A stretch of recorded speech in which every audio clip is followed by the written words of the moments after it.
اللہ علیہ وسلم سورۃ المدثر تفسیر ابن کثیر الحمد للہ رب العالمین والصلاة والسلام على اشرف الانبیاء وسید المرسلین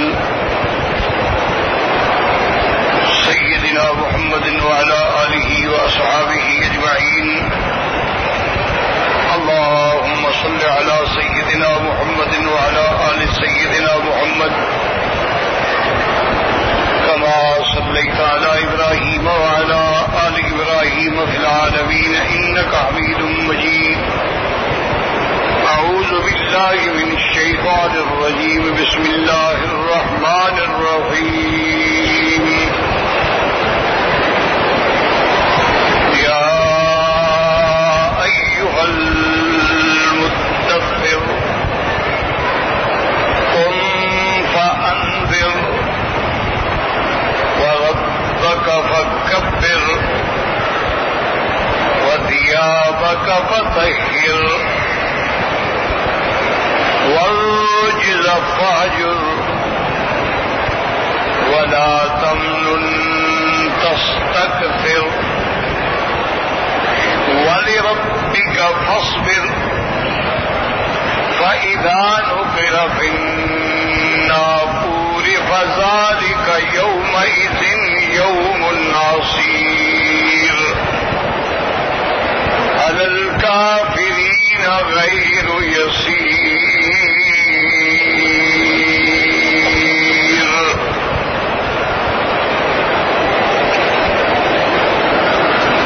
سورۃ المزمل الحمدللہ اللہ کی رحمت سے عنایت سے ہم نے پڑھی، جس کا خلاصہ یہ تھا کہ پہلے اللہ نے صلاۃ تہجد کو فرض فرما دیا تھا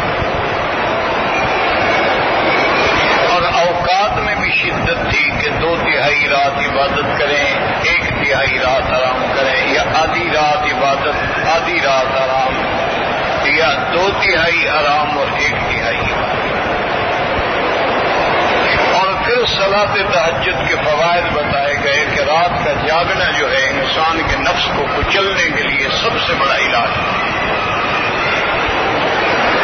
اور دوسرا دل اور زبان کی موافقت کے لیے بھی رات کی تنہائی میں عبادت کرنا اور قرآن پڑھنا جو ہے وہ زیادہ مناسب ہے. اسی طرح پھر اللہ تبارک و تعالی نے تقریباً 1 سال کے بعد، بعض علماء فرماتے ہیں 17 مہینے کے بعد،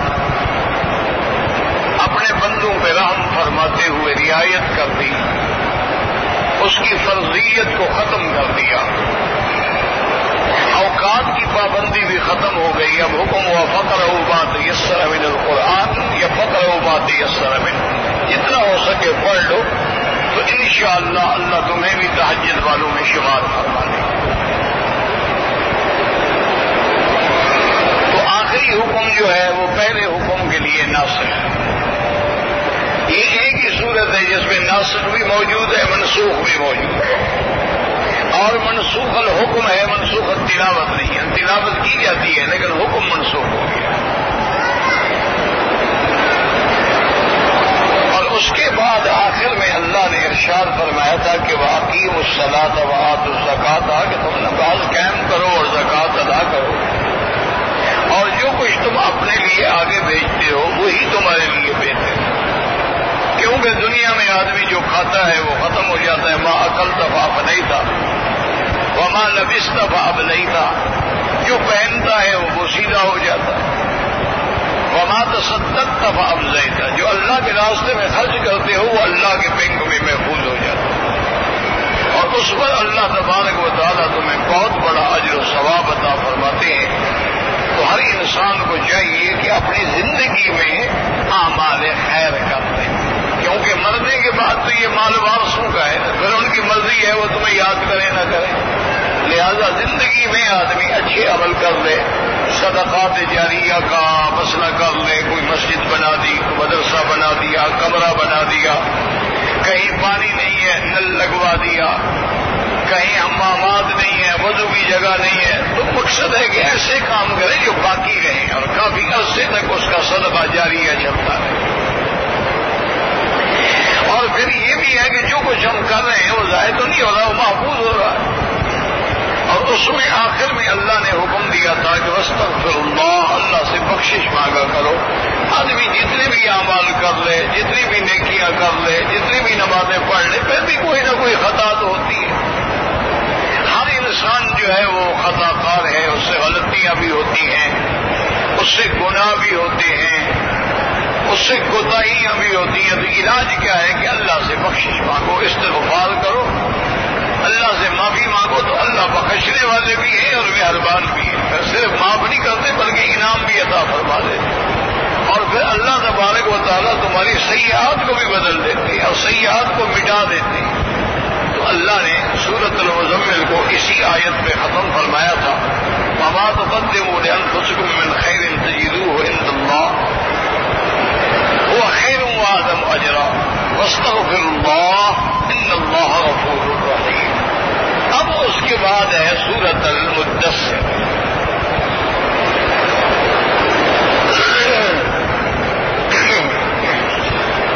میں 2 دن خمیس جمعہ بڑی اللہ کی شان ہے، بس خلق الانسان ضعیفا، انسان صحت ہے تو بس چلتا پھرتا ہے، ذرا تکلیف ہو تو رہ جاتا ہے۔ اس میں بھی ہمارے لیے بہت بڑی مہربانی ہے اللہ کی، کبھی ہمارے گناہوں کو اس طرح بھی مٹا دیتے ہیں، بیماری دے دی، بخار آ گیا، تکلیف آ گئی تو کفارہ سیئات ہو جاتا ہے۔ ہر چیز میں اس کی حکمت ہے۔ اسی لیے میرے محبوب دو عالم صلی اللہ علیہ وسلم نے فرمایا تھا کہ مومن ہر حال میں فائدے میں ہے۔ صحابہ نے پوچھا یا رسول اللہ کیسے؟ فرمایا کہ اذا اصابتہ الضراء صبر، تکلیف آتی ہے صبر کرتا ہے پھر بھی فائدہ، وَإِنْ أَصَابَتْهُ سَرَّاءَ شَكَرَ، اور اگر اللہ کوئی خوشی دیتی ہے، کوئی فائدہ دیتی ہے، کوئی چیز دیتی ہے، شکر کرتا ہے پھر بھی فائدے میں ہے۔ تو مسلمان تو گھاٹے میں ہوتا ہی، یا تکلیف ہوگی سکھ ہوگا یا دکھ ہوگا، دکھ میں صبر کرے فائدہ، سکھ میں شکر کرے فائدہ، تو مسلمان تو ہر حال میں فائدے میں۔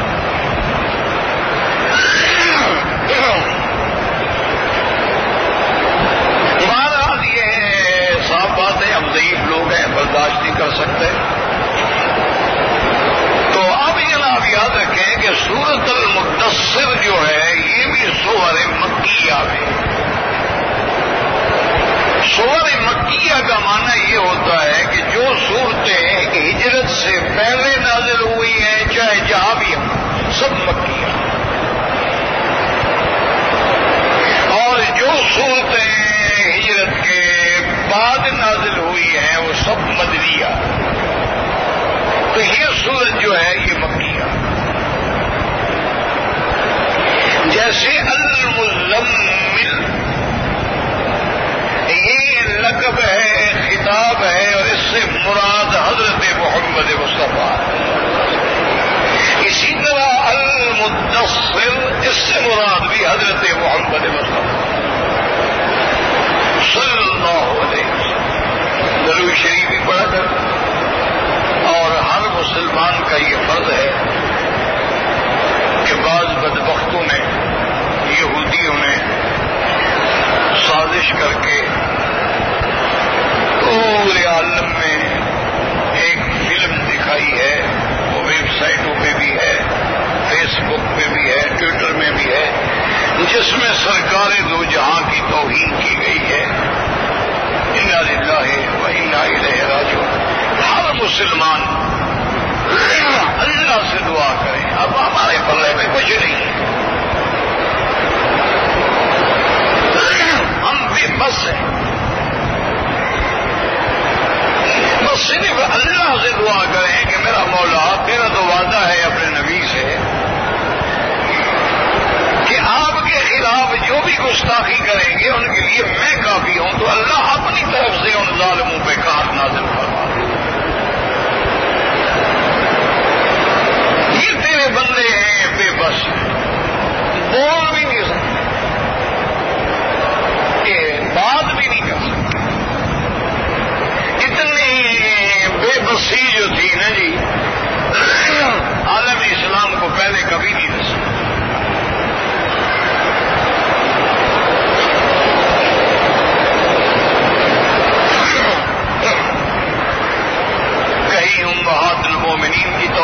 جاتی ہے، کہیں حضور پاک کی توہین کی جاتی ہے۔ انا للہ و انا الیہ راجعون۔ تو یہ شان مصطفیٰ ہے کہ سارا قرآن پڑھ لو۔ اللہ نے جہاں بھی حضور صلی اللہ علیہ وسلم کو خطاب فرمایا ہے لقب سے فرمایا، نام سے نہیں، ورنہ ہر پیغمبر کو خطاب نام سے ہوا ہے کہ یا آدم اسکن نادیناہ ان یا ابراہیم۔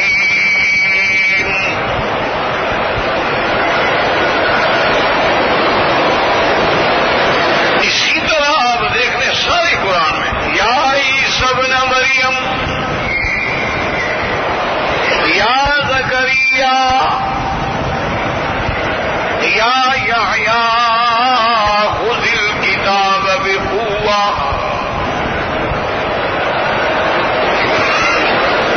لیکن یہ شان مصطفیٰ ہے صلی اللہ علیہ وسلم، یہاں بھی اللہ نے یا ایھا النبی،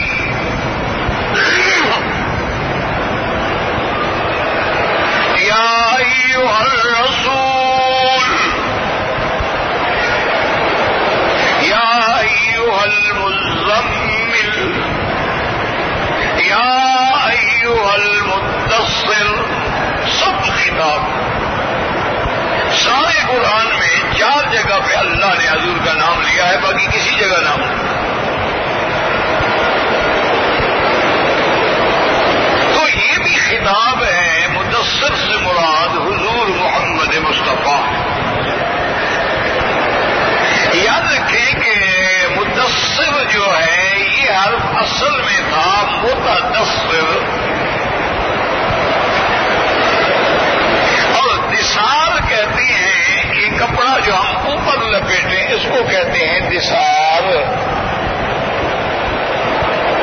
اور جو اندر بدن سے لگ رہا اس کو کہتے ہیں شعار۔ اس لیے ایک حدیث مبارک میں آتا ہے، میرے محبوب نے فرمایا الانصار شعار والناس دثار، یعنی انصار بھی اتنے قریب ہے نا میرے دل کے ساتھ ہے، اور باقی لوگ بھی قریب ہے لیکن انصار زیادہ قریب۔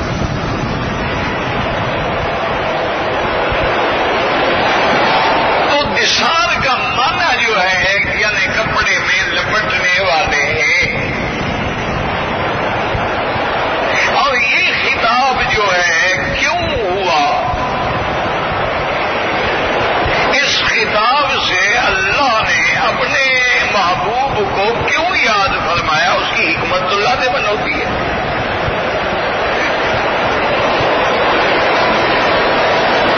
اس محبت سے، اس لطف و کرم سے، اس عنایات ربانی سے کہ اس انداز میں، جس انداز میں حضور لیٹے ہوئے اسی انداز میں خطاب ہو رہا ہے۔ یہ بہت بڑی دلیل ہوتی ہے لطافت کی، محبت کی، اللہ کے ہاں حضور کی عظمت کی۔ اللہ کے انبیاء بھی انسان ہیں، اللہ کے بندے ہیں، اللہ کی مخلوق ہیں، اللہ کے مملوک ہیں، لیکن ان کو پھر اس شان سے پکارا جائے۔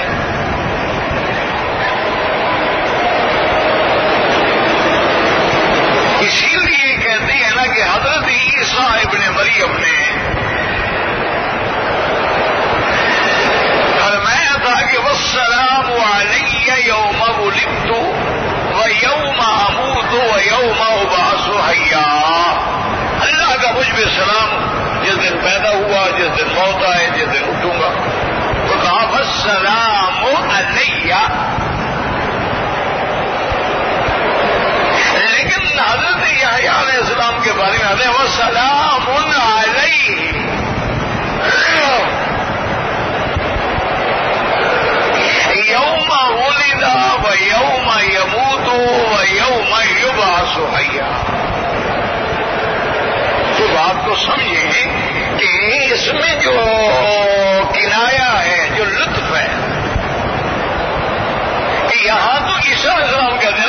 پہ سلامتی.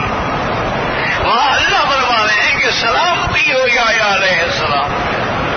ایک بندہ کہ مجھ پہ سلامتی ہے، وہ اللہ کہے کہ تجھ پہ سلامتی. کتنا آسمان زمین کا فرق ہے. ایک عیسیٰ علیہ السلام کہیں کہ میں اللہ کا بندہ ہوں. قال انی عبد اللہ آتانی الکتاب وجعلنی نبیا.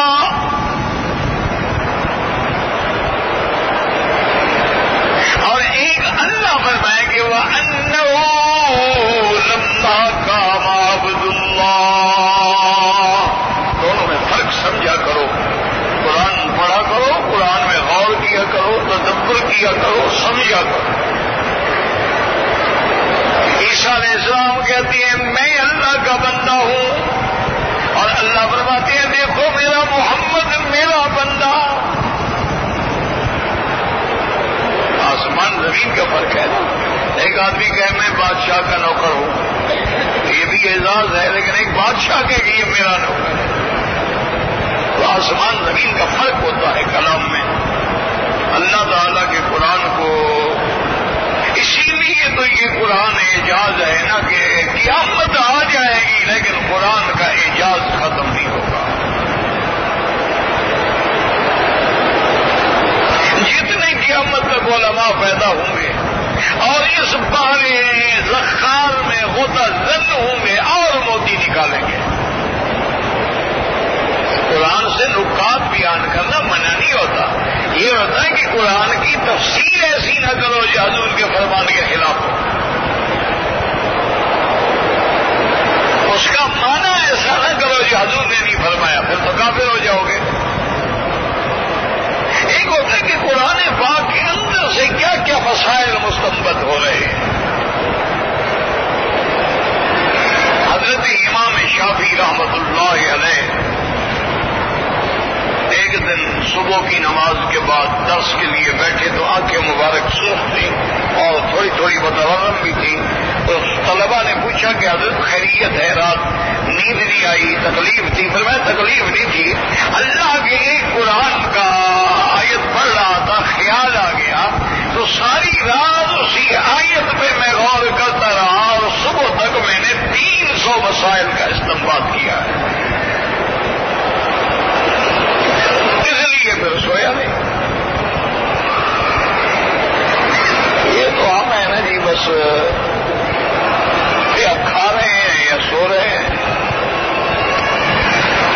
جیسے جانور ہوتے ہیں، جانوروں کا بھی یہی حال ہوتا ہے نا جی، چلتے پھرتے آگے پھر بیٹھ جاتے ہیں. کوئی دودھ دینے والے ہوتے ہیں، کوئی سواری والے ہوتے ہیں، کوئی صرف لڑنے مارنے کے لیے ہوتے ہیں. ہمارا تو یہی حال ہو گیا ہے. ورنہ اگلے ائمہ محدثین فقہاء اولیاء اللہ کی تو محنتیں ایسی ہیں کہ ظہر کی نماز سے جو وضو کر کے بیٹھے ہیں، فجر کی نماز پڑھ کے اشراق پڑھ کے اسی وضو کے ساتھ کر گئے، ساری رات قرآن حدیث میں بیٹھے.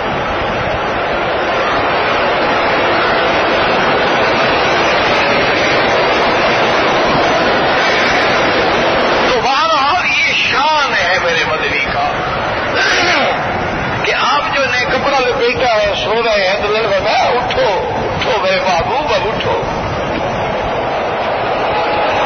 لیکن کیوں کہا گیا یہ بات کیا ہے؟ اس کے اندر علماء کرام نے، مفسرین عظام نے 2 وجوہات لکھی ہے. ایک وجہ تو یہ لکھی ہے کہ حضور پاک فرماتے ہیں صلی اللہ علیہ وسلم کہ میں آ رہا تھا،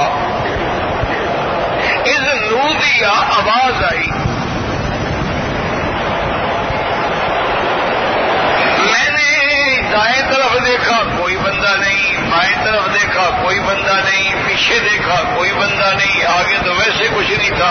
ثم رفعت رأسی، میں نے اوپر دیکھا تو ایک کرسی پہ وہی ملک، وہی فرشتہ بیٹھا ہے جو غار ہرا میں ہے.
کاہن ہے، تیسرا کہے شاعر ہے، تو لوگ ہمیں پاگل اور جھوٹا کہیں گے کہ یہ کون لوگ ہیں، کوئی کچھ کہتا ہے کوئی کچھ کہتا ہے. بھئی اگر دیوانہ ہے تو شاعر کیسے ہو گیا؟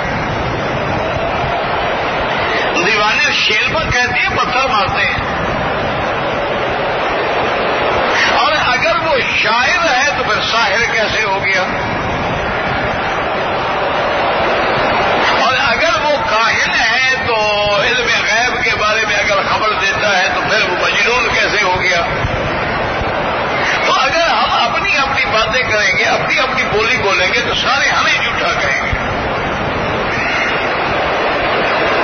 لہذا سب کے سب سردار فیصلہ کر دو کہ باہر کے قبائل جب آئیں گے حج پہ پوچھیں کہ بھی یہ کون ہے تو ایک ہی بات کرو جو کرنی ہے.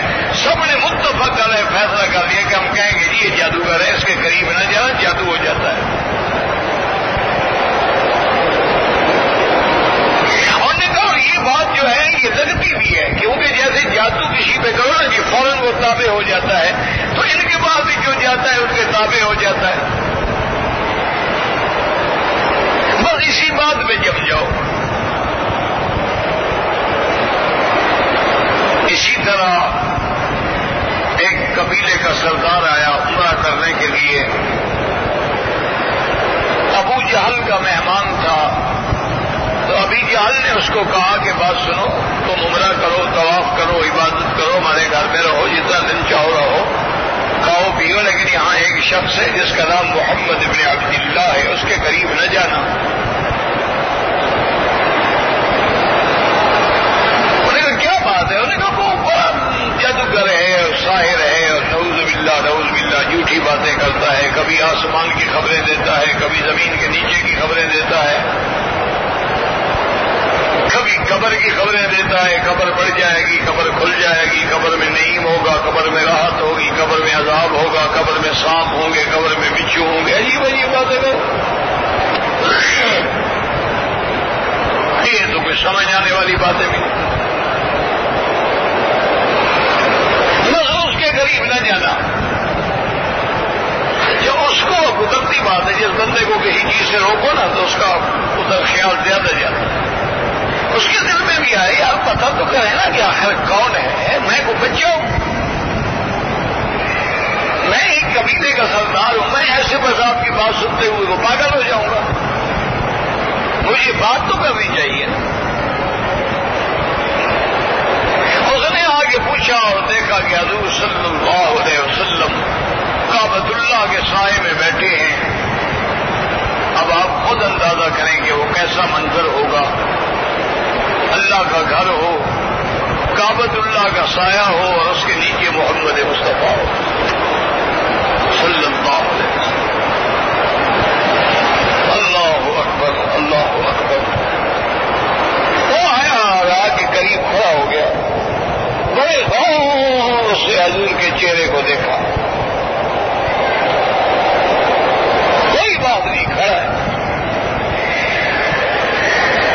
تھوڑی دیر کے بعد قریب آیا اور کہنے لگا کہ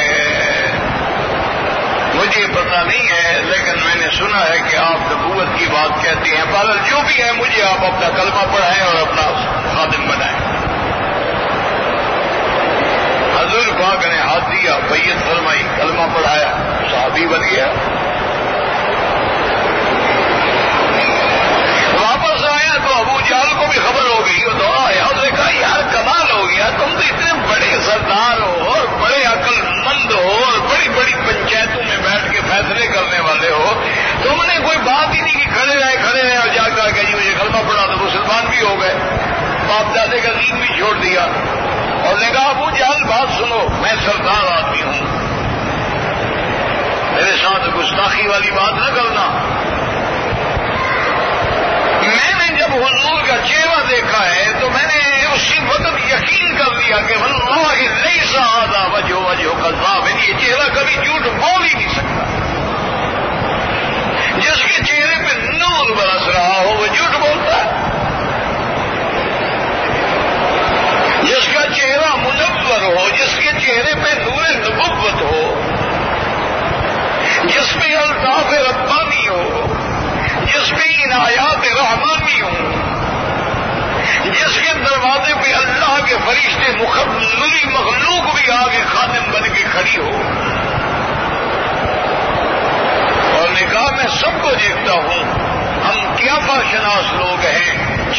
چھاننے والے لوگ ہیں. میں نے اندازہ لگا لیا کہ یہ کبھی جھوٹ نہیں بولتے, اس لیے میں مسلمان ہو گیا ہوں, اور اگر تم لوگوں میں طاقت ہے تو میرا راستہ روک لو. ابو جہل چپ کر کے چلا گیا. تو یہ وہ شان ہے. تو جب حضور نے یہ سنا کہ یہ مجھے بدبخت جادوگر کہہ رہے ہیں, اور جادوگر جو ہوتے ہیں یاد رکھو وہ تو پلید لوگ ہوتے ہیں,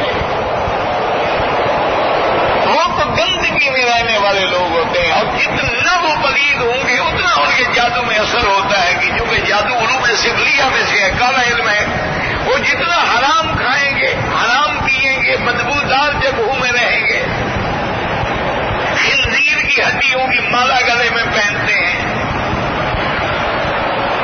تو ان کے جادو میں زور ہو جاتا ہے. جادو علم ہے, ٹھیک ہے کہ کفر ہے, لیکن علم تو ہے بہرحال.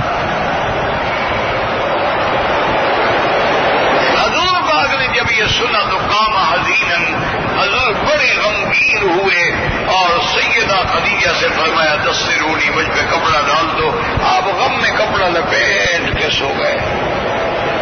جیسے آدمی پریشان ہوتا ہے, اگر یار بس مجھے نہ چھڑو, مجھے اکیلا رہنے دو, مجھے کوئی بات نہ کرو, جائے اپنا. تو کپڑا لپیٹ کے سوئے تو اللہ نے وحی نازل فرمائی کہ یا ایھا المدثر قم, اے کپڑے میں لپٹنے والے اٹھو. اور یاد رکھیں کہ یہ خطاب جو ہے میرے مدنی سرکار کو ہے صلی اللہ علیہ وسلم, اور یہ سورت مبارک جو ہے اس میں بڑا اختلاف ہے علماء میں. اور ایک بات ابھی ذہنوں میں رکھ لو کہ یہ اختلاف کیوں ہوتے ہیں. حالانکہ بات تو ایک ہونی چاہیے نا, اختلاف کا کیا معنی ہے. وجہ یہ ہوتی ہے کہ آج کل کا دور تو نہیں ہے جی ٹیلیفون اٹھایا اور پوچھ رہے ہاں بھائی کیا حال ہے, آپ نے یہ بات کی ہے کہ نہیں کی ہے. وہ تو دور ایسا تھا کہ ایک دفعہ حضور پاک کو ملے اور اپنے قبائل میں چلے گئے, تو 6 مہینے زیارت ہی نہیں ہوئی. ان کو پتہ ہی نہیں کہ 6 مہینے تو ہمارے جانے کے بعد کیا حکم آیا, کیا قرآن اترا, کیا آیات آئی, ان کو خبر ہی نہیں ہوتی. صحابہ مدینہ منورہ سے نکلے جہاد کے لیے, چلتے چلتے چلتے کہاں جا پہنچے, سین پہنچ گئے, اور تو جو ہے سن کے گئے تھے جو حدیث و سناتے گئے, ان کے بعد جو حکم آیا ان کو تو کوئی پتہ نہیں. اسی لیے حضرت عبداللہ ابن مسعود رضی اللہ تعالیٰ عنہ فرماتے ہیں کہ میں آیا تو حضور نماز پڑھ رہے تھے, اور میں نے کہا السلام علیکم یا رسول اللہ. حضور نے کوئی جواب نہیں دیا. میں نے تھوڑی دیر کی, میں نے پھر کہا السلام علیکم یا رسول اللہ. آپ نے کوئی جواب نہیں دیا. پھر دیر گزری تو میں نے کہا السلام علیکم یا رسول اللہ. آپ نے کوئی جواب نہیں دیا. میں چپ کر کے ایک طرف ہو گیا, لیکن میرے اوپر تو غم کا پہاڑ ٹوٹ پڑا کہ حضور نے میرے سلام کا جواب نہیں دیا.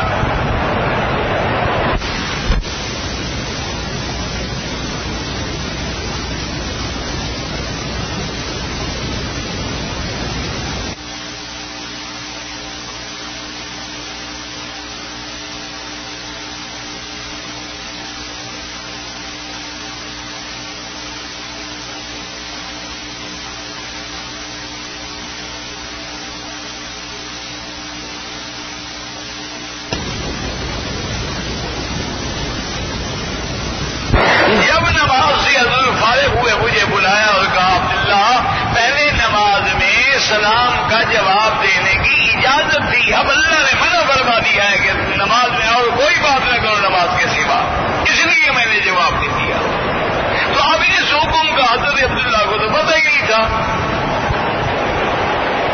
وہ تو ہر جگہ پہلا حکم بیان فرماتے رہے نا کہ میں نماز میں وعلیکم السلام کہہ دوں تو کوئی حرج نہیں. اس لیے ہمیشہ یاد رکھیں اختلاف ہوتے ہیں.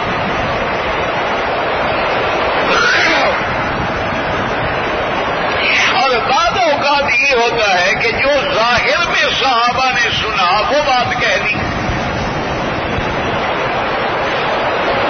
اور جو گھر میں جانے کے بعد واقعات پیش آئے وہ تو ما سوا امہات المؤمنین کے کسی کو پتہ ہی نہیں.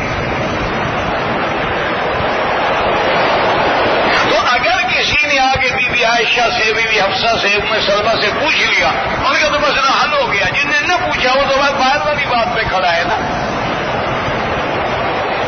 اس لیے یاد رکھیں یہ جھوٹ نہیں ہوتے، یہ حالات ہیں، مجبوریاں ہیں.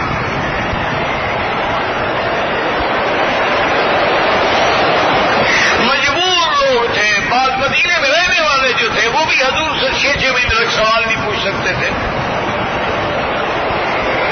سارا دن باغوں میں کام کرتے، نماز پڑھتے، گھر جاتے، سو جاتے، صبح اٹھے نماز پڑھی، پھر باغوں میں جا کے محنت مزدوری کرتے، پانی کھینچتے، ڈول نکالتے. ان کو تو اپنی زندگی گزارنے کا بھی مسئلہ ہوش نہیں ہوتا تھا، تو کیسے مسائل پوچھیں. اس لیے اس قسم کا اب اختلاف یہ ہے کہ ایک حدیث میں اور روایت بھی حضرت جابر سے ہے رضی اللہ تعالی عنہ. وہ فرماتی ہیں کہ اول ما نزلت، سب سے پہلی سورت اور وحی جو حضور پہ نازل ہوئی ہے وہ ہے یا ایھا المدثر.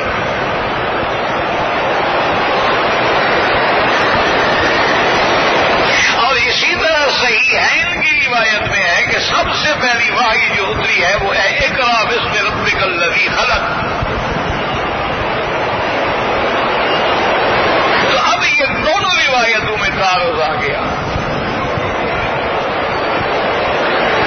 کہ ایک حدیث مبارک میں ہے کہ حضور غار حرا میں ہیں، جبریل آئے اور سب سے پہلے 5 آیتیں اتری اقرأ باسم ربک الذی خلق، خلق الانسان من علق، اقرأ ربک الاکرم الذی علم بالقلم علم الانسان ما لم یعلم. اور یہاں حضرت جابر رضی اللہ تعالیٰ فرماتے ہیں کہ اول ما نزل، سب سے پہلے جو سورت اتری ہے وہ مدثر ہے.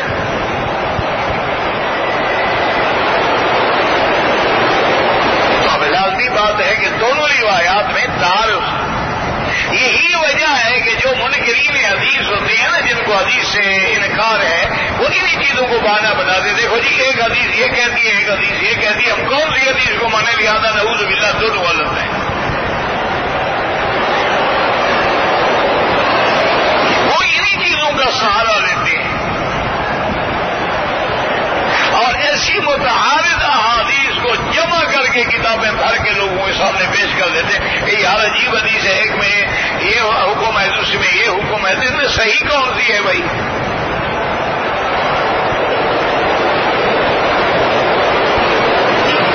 لیکن جو محدثین ہیں، جو صحیح معنوں میں علماء ہیں، انبیاء کے وارث ہیں، وہ یہ دیکھتے ہیں کہ بھی پہلے تو دیکھو کہ کسی یا دونوں حدیثوں کی سند میں کوئی ضعف تو نہیں، ضعف ہے تو ضعیف کو رہنے دو اور جو قوی ہے اس کو لے لو. اچھا اگر دونوں حدیثیں بھی سیاستہ کی ہیں، بخاری مسلم کی ہے، سب دونوں میں ضعف تو ہے نہیں. پھر وہ کوشش کرتی ہیں کہ بھی ان کو جمع کرنے کی کوشش کرو. حدیث عائشہ بھی حق ہے اور حدیث جابر بھی حق ہے. تو ان علماء نے اس کو جمع کرنے کے لیے کئی جوابات لکھے ہیں اپنی تفسیروں میں. ایک جواب انہیں یہ لکھا اول ما نزلت، وہ فرماتی ہے کہ پوری سورت جو پہلی دفعہ اتری ہے وہ مدثر ہے. اقرأ باسم ربک تو 5 آیت ہی ہے نا، پوری سورت تو نہیں ہے.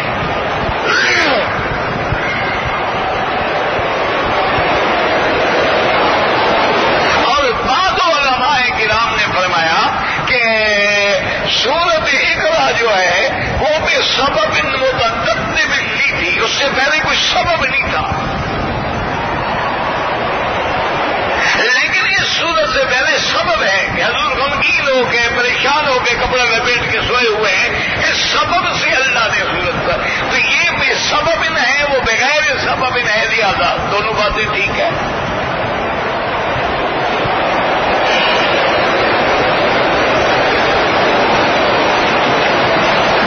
لیکن یاد رکھیں یہ سارے جواب جو ہیں نا بڑے کمزور سے جواب ہیں، ان میں کوئی وزن نہیں ہے. علماء نے جواب تو دیے ہیں، ہم تو خیر ان کے جوتیوں کے برابر بھی نہیں ہیں، لیکن جوابوں میں وزن نہیں.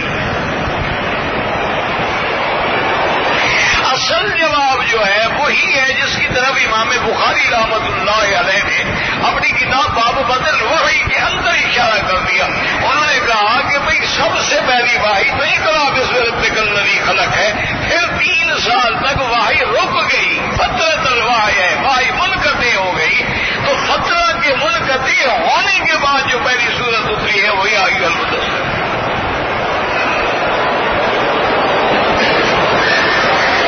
حضرت جابر ٹھیک کہہ رہے ہیں.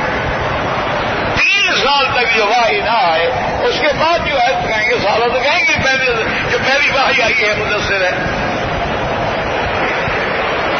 تو یہ جواب جو ہے نا زیادہ کبھی ہے.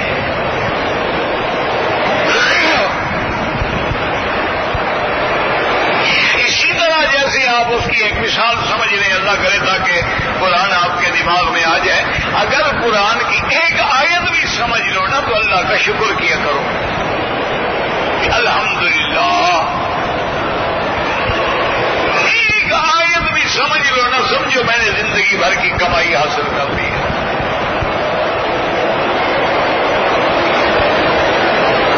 اب دیکھیں کہ روایت کہتی ہے کہ سب سے اول من اسلم, سب سے پہلے اسلام لانے والی بی بی خدیجہ ہے. اب دوسری روایت میں ہے کہ سب سے پہلے ایمان لانے والے ابو بکر ہیں. تیسری روایت ہے کہ سب سے پہلے ایمان لانے والے علی ہیں. چوتھی روایت ہے کہ سب سے پہلے ایمان لانے والے زید ہیں رضوان اللہ علیہم اجمعین. تو اب دیکھیں روایات مختلف ہو گئی نا. ایک حدیث میں ہے کہ بی بی خدیجہ ایمان لائی پہلے, ایک میں ابو بکر پہلے ایمان لائے, ایک میں کہ علی پہلے ایمان لائے, ایک میں کہ زید پہلے ایمان لائے. اب دشمن تو یہی کہے گا کہ بھئی یار اس میں سچی بات کون سی ہے.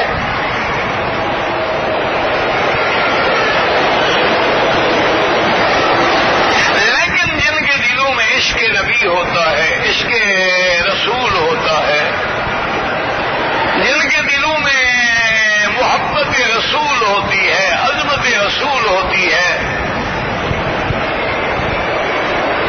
اسی لیے بعض اولیاء اللہ نے لکھا ہے کہ دعا کرو کہ اللہ ہمیں اپنی محبت نصیب فرمائے. انہوں نے کہا جو اللہ کے عاشق بن جاتے ہیں نا وہ کبھی مرتد نہیں ہوتے.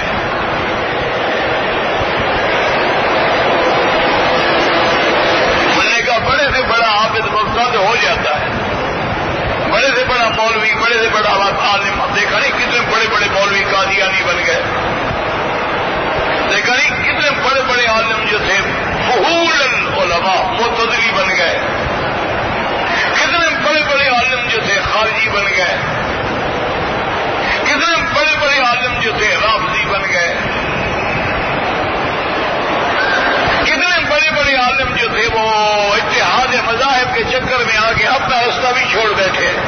سب مذہب کو ملا رہے ہیں جی. کہتے ہیں ایک دن مسجد میں جمعہ پڑھ لو, ایک دن مندر میں پڑھ لو, کیا حرج ہے؟ وہ بھی مذہب ہے, یہ بھی مذہب ہے.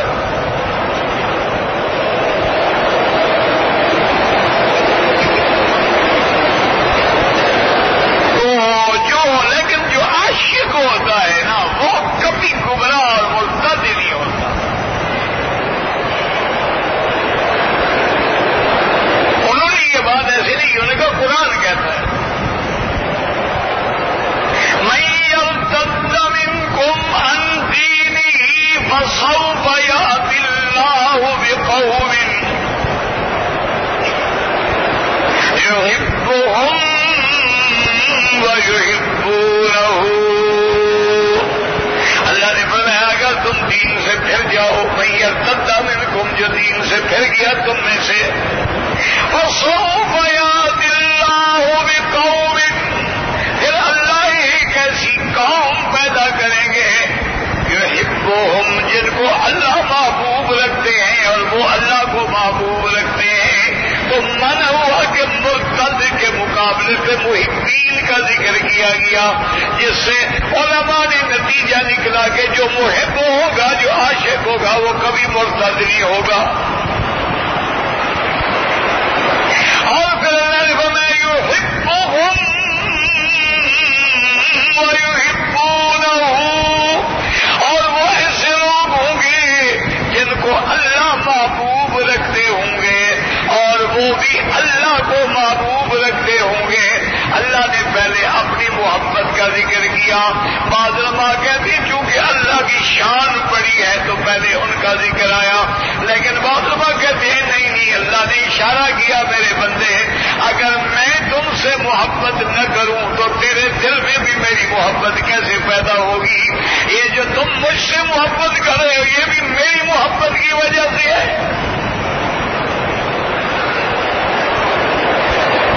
اس لیے یحبہم ویحبونہ, ہم ان سے محبت کرتے ہیں تو اللہ کی اللہ نے فرمایا یہ جو تم میرے ساتھ محبت کرو یہ میری اس محبت کا ایک وجہ ہے. اگر میں تم سے محبت نہ کروں تو تم کیسے محبت کر سکتے ہو؟ یہاں اللہ نے یحبہم کو مقدم فرمایا, لیکن میرے مدنی کے فرمان میں دیکھیں آپ نے فرمایا ھذا جبل یحبنا ویحبہ, وہاں اللہ نے پہاڑ کی محبت کو مقدم کیا ہے, اپنی محبت کو مؤخر کیا ہے. فرمایا یہ ایسا جبل احد پہاڑ ہے جو ہم سے محبت کرتا ہے اور میں بھی اس سے محبت کرتا ہوں. وہاں پہاڑ کی محبت کو مقدم کیا کیوں کہ پہاڑ کی محبت کرنے کا بندہ سوچ بھی نہیں سکتا کہ یار پہاڑ کیسے محبت کرے گا, کیونکہ یہ بڑی انہونی بات تھی تو اللہ کے نبی نے پہلے اس کا ذکر کیا.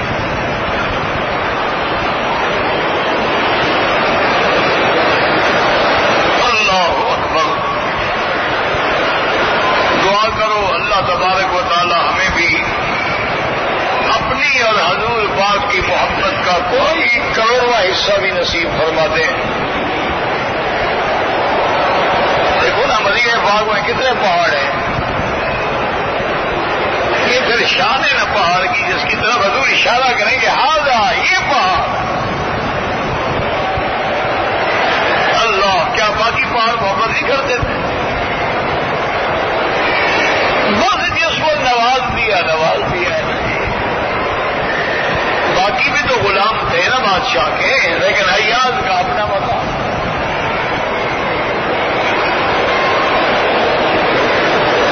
اللہ اکبر. یہ اللہ والوں کی باتیں ہوتی ہیں, ہمیں کیا پتا. سونار کا کام جو ہے لوہار کیا جانے, ہم کیا جانیں. ایک اللہ والے آئے کعبے میں حج کرنے کے بعد طواف زیارت کے بعد منتظم پہ کھڑے ہوئے اور دعا مانگ رہے ہیں کہ یا اللہ آج تو سے ساری دنیا اپنی اپنی نعمتیں مانگ رہی ہے, حاجتیں مانگے, میں تجھ کو مانگتا ہوں بس, اور مجھے کچھ نہیں چاہیے. تو میرا بن جا. یعنی ایک لفظ میں سارے مسئلے حل کر دیے نا. اللہ جس کا بن جائے باقی کیا رہ گیا؟ ساری کائنات تو اس کے تابع ہو گئی نا, اللہ کا تو حکم چلے گا.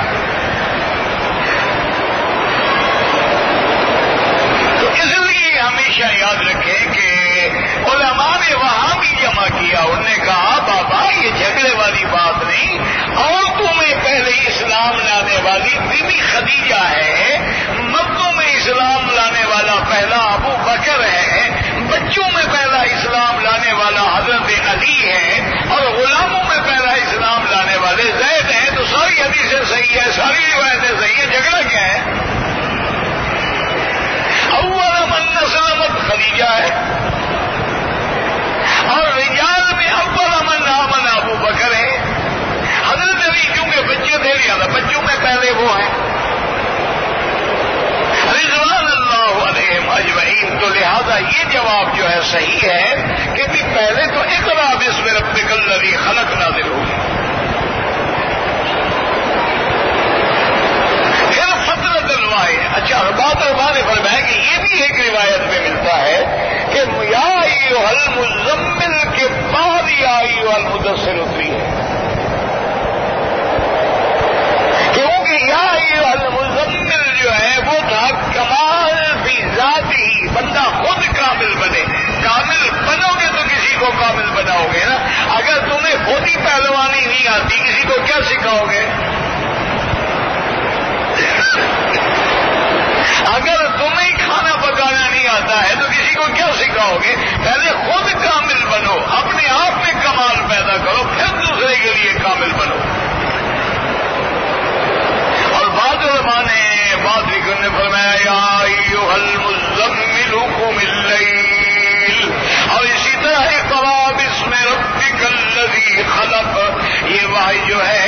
دلالت کرتی ہے کہ میرا مدنی ہم نے آپ کو اپنی نبوت کے لیے چن لیا ہے. یہ آپ کی نبوت پہ دلالت کر رہی ہے اور سورت مدثر جو ہے یہ آپ کی رسالت پہ دلالت کرتی ہے کہ یا ایھا المدثر قم فانذر. وہ دلیل نبوت ہے اور یہ دلیل رسالت ہے. واللہ اعلم.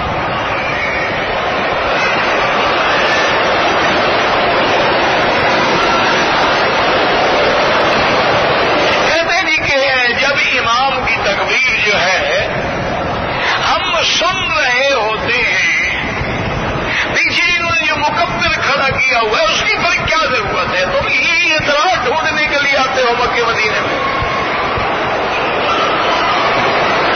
تمہاری کیا ضرورت تھی کہ تم یہاں تشریف لے آئے؟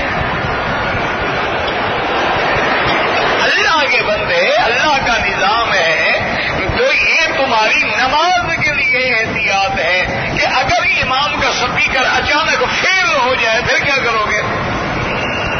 تو دونوں تو خراب نہیں ہوں گے نا. کسی کی آواز تو ہمیں سنائی دے گی نا. اب جیسے 27 کی رات ہے 29 کی رات ہے اتنے صفیں چلی گئی آخر پیر پھر لاکر کی مسجد تک تو کہاں امام کی آواز سنائی دے رہی تھی؟ تو سب لوگ مکبر کی آواز پہ کھڑے تھے.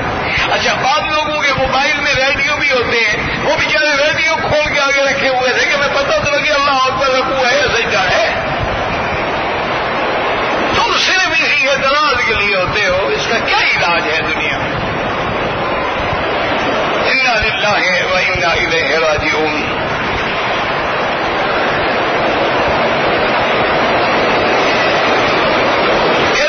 آپ کا کوئی نائب بھی ہونا چاہیے دعا کرو. یہ تو اللہ کے ہاتھ میں ہے میرے ہاتھ میں تو نہیں ہے.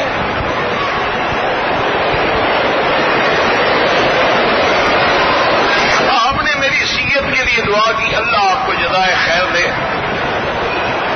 دیکھو جب آدمی کسی بھائی کے لیے دعا کرتا ہے نا تو اس کی دعائیں بھی اللہ خود منظور فرما لیتے ہیں.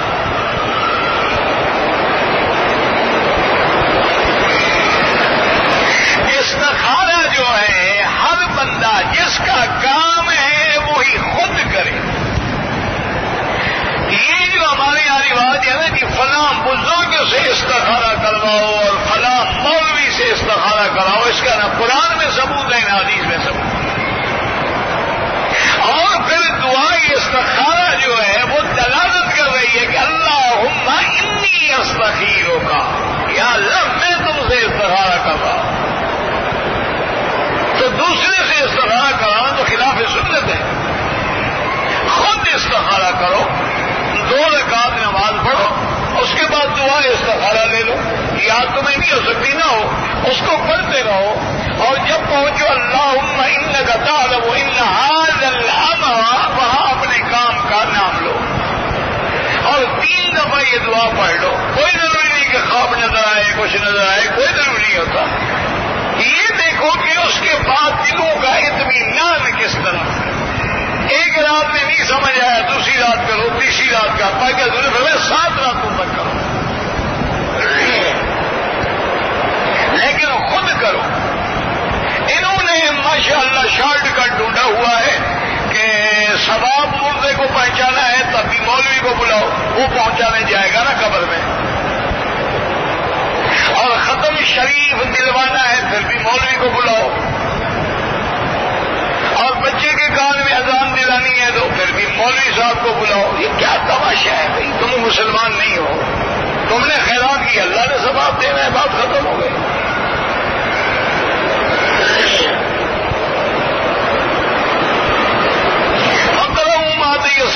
قرآن یعنی قرآن سے جتنا تمہیں آیتیں یاد ہیں وہ پڑھ لو.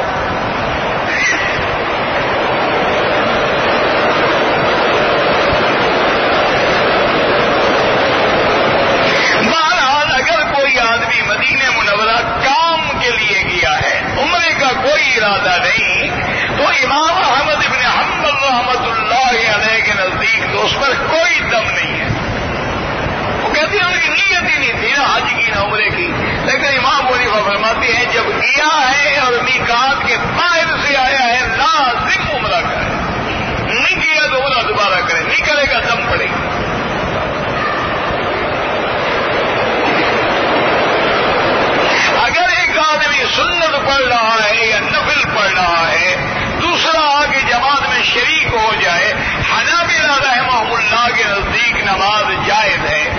کہتے ہیں صلاۃ المفترض خلف المتنفل، فرض پڑھنے والا نفل پڑھنے والے کے پیچھے بھی نماز پڑھ سکتا ہے، لیکن امام صاحب فرماتے ہیں کہ نہیں، امام جو ہے وہ قوی ہونا چاہیے مقتدی سے، یہ نہیں کہ امام نفل میں ہو اور مقتدی فرض میں ہو۔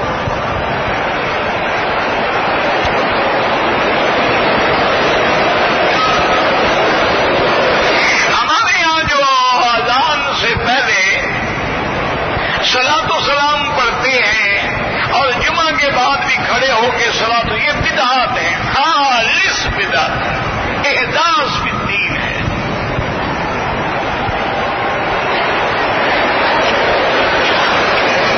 میرا بھائی ٹھنڈے دل سے سوچا کرو، چھوڑو مولویوں کو، کیا مولوی مکی کیا کرے گا یا مولوی مدنی کیا کرے گا۔ اللہ نے تمہیں بھی عقل دیا ہے کہ نہیں دیا ہے؟ روٹی کو ناک سے تو نہیں کھاتے ہو، منہ سے کھاتے ہو۔ اللہ نے تمہیں سمجھ دیا ہے، کاروبار کرتے ہو، پیسے ہیں، اولاد ہے، تجارت ہے۔ ٹھنڈے دل سے سوچ لو کہ اگر اذان سے پہلے صلاۃ و سلام پڑھنا کوئی سنت ہے یا افضل ہے یا ثواب ہے تو حضرت بلال سے تو تم بڑے عاشق نہیں ہو، انہوں نے تو نہیں پڑھی۔ اگر جمعہ کے بعد، یار کیا مصیبت ہے، کیا تماشا بنا ہوا، انا للہ و انا الیہ راجعون، نہیں جی بس کوئی کریں کیا، کبھی سپیکر بند ہے کبھی وہ بند ہے، کیا لا حول ولا قوت الا باللہ، لا حول ولا قوت الا باللہ، لا حول ولا قوت الا باللہ۔ اور روز جو ایک نیا محمد ہوتا ہے جی، آتا واتا کسی کو کچھ نہیں، نہ چلانا بس بٹن پھیر دیا چل پڑا، نہ چلا تو چپ کر کے کھڑے رہے بس۔ لا حول ولا قوت الا باللہ العلی العظیم۔ اچھا، اسی طرح اگر جمعہ کے بعد صلاۃ و سلام ہے، ٹھنڈے دل سے کوئی جھگڑا نہ کرو، کیا سیدنا ابو بکر، سیدنا عمر، سیدنا عثمان، سیدنا علی، حسن، حسین، آل بیت، لاکھوں صحابہ ہیں، کسی نے پڑھے، اگر پڑھے ہیں تو ٹھیک ہے پڑھو۔ باقی یہ تو کوئی جواب نہیں ہوتا جی، اگر ہم پڑھ لیں تو مگر تو گناہ نہیں ہوتے، دین اگر مگر کا نام ہے یا قرآن حدیث کا نام ہے۔ اس طرح تو آج پھر اگر تم عشاء کی 5 رکعتیں پڑھ لو، مگر کیا ہوگا، جہنم ملے گی۔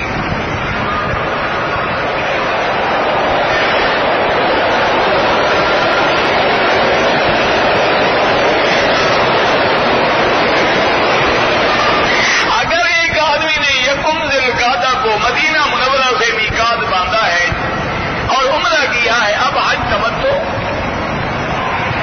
جب عمرہ کیا حج بھی کرے گا، عمرہ بھی ہو گیا حج بھی ہو گیا، درمیان میں کپڑے بھی بدل لیے، تمتع ہو گیا۔ آپ نے حضور پاک سے دعا نہیں مانگنی، دعا اللہ کا حق ہے جس سے خود میرے مدنی پاک نے مانگی ہے۔ ادعونی استجب لکم، اللہ نے فرمایا مجھ سے مانگو اور بغیر کسی ہیلے بہانے وسیلے کے۔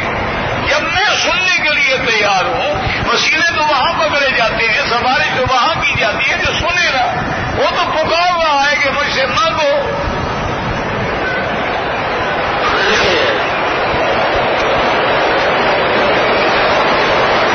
اگر طواف کے دوران افضل یہ ہے کہ حجر اسود کے سامنے 1 سیکنڈ کے لیے رک جائیں اور سینہ بھی حجر اسود کی طرف کریں، بسم اللہ یا پہلی دفعہ بسم اللہ ورنہ اللہ اکبر وللہ الحمد۔ لیکن اگر کوئی ایسے رک جائے، سینہ نہ کرے، ایسے کھڑے کھڑے 1 سیکنڈ رکے ضرور، اللہ اکبر وللہ الحمد۔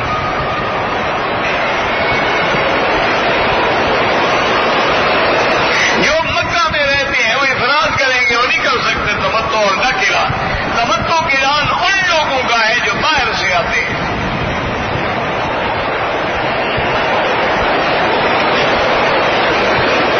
اگر گائے یا بھینس عقیقے میں ذبح کریں، تمہاری مرضی،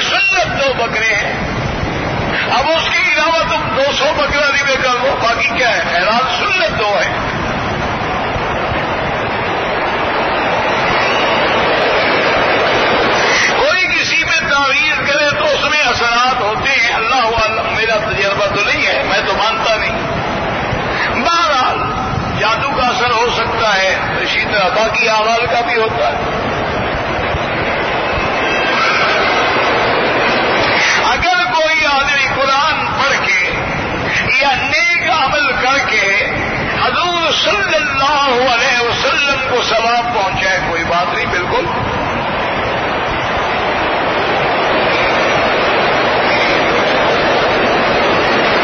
میں ہوٹل میں صفائی کا کام کرتا ہوں, وہاں مجھے 50 ریال پڑے ملے ہیں. آپ پہلے وہاں مالک ڈھونڈو, اگر مالک نہیں ملتا ہے تم خود غریب ہو, خود اپنے اوپر خرچ کرو. جب تم جھاڑو دیتے ہو تو امیر تو نہیں ہو نا, کوئی امیر آدمی جا کے جھاڑو دے گا, غریب ہے بیچارہ نا.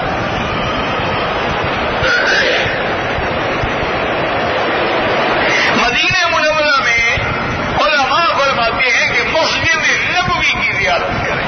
دیکھو جھگڑے میں کیوں پڑتے ہو؟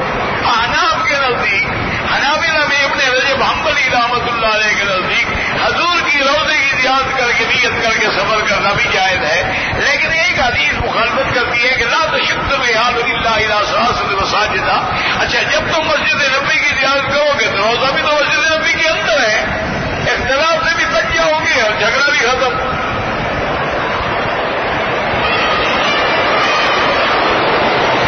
حج افراد میں طواف قدوم سنت ہے, کر سکو نہ کرو, سیدھے مینا چلے جاؤ. اگر آپ مکے میں رہنے والے ہیں تو اشہر حج میں ان مہینوں میں حج تک عمرہ نہ کریں, حج کے بعد عمرے کریں.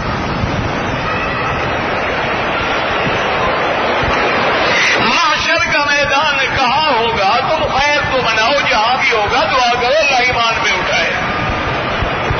نہیں, آپ نے وہاں کوئی الاٹمنٹ کرانی ہے, شام ہوگا جناب. ایسے بس نہ مسئلہ ہے نہ مقصد ہے.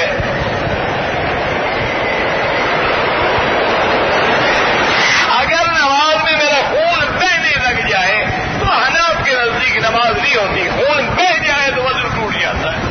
لیکن بعض علماء شوافی اور حنابلہ کے نزدیک نماز ہو جاتی ہے.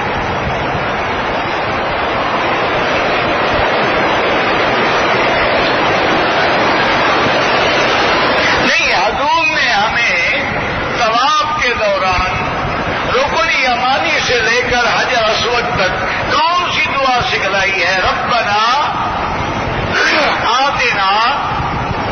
تو آپ نے یہاں تو وسیلہ تو کوئی نہیں سکھلایا, وجہ کیا ہے؟ سارے قرآن کی جتنی دعائیں ہیں مجھے ایک دعا میں وسیلہ دکھا دو, میں بھی مان لوں گا. ربنا ظلمنا, ربنا آتنا, ربنا انزل علينا مائدة من السماء, ربنا هب لنا من ازواجنا وذرياتنا, لا الہ الا انت سبحانك انی کنت من. یعنی سارے قرآن کی دعاؤں میں ربنا لا تؤاخذنا ان نسینا واخطانا, ایک دعا میں دکھلا دو کہ وسیلے کا لفظ دعا میں موجود ہے. ٹھیک ہے, میں آپ کی بات مان لوں گا, ورنہ سیدھا اللہ سے مانگو.